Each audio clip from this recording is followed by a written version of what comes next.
It's the 80s, and greed is good. Very much Australian history, and certainly Queensland history.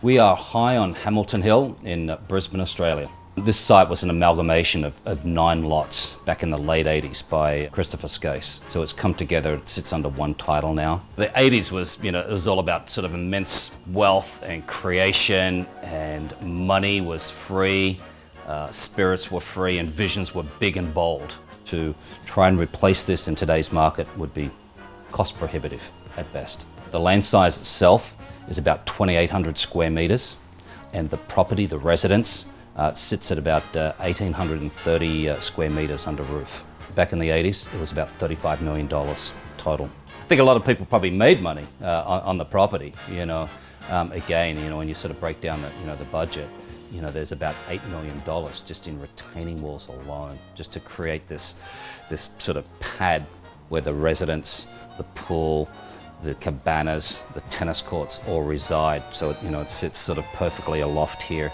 with just amazing views of Brisbane City and of course the Brisbane River. Opulence at its best.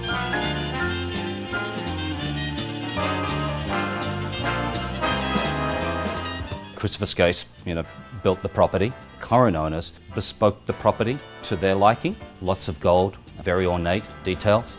Very different to how Christopher Skase had the property back in the 80s. I think it comes back to the amalgamation of the sites where it sits in a blue ribbon area in Brisbane, arguably some of the most expensive real estate that's on offer in Queensland. The discerning buyer is buying something that's incredibly unique and probably could never be repeated, and a piece of Queensland history. I think we all know how it ended. But certainly during Skase's prime, he was a visionary, and he was a creator of some great things, particularly in Queensland. The Mirage down on Surfers Paradise on the Spit, and of course Port Douglas. He just sort of crept away in the wee hours of the night, as it goes, right? Literally packed up a lot of the belongings, put them in ocean containers, and off to Mallorca in Spain.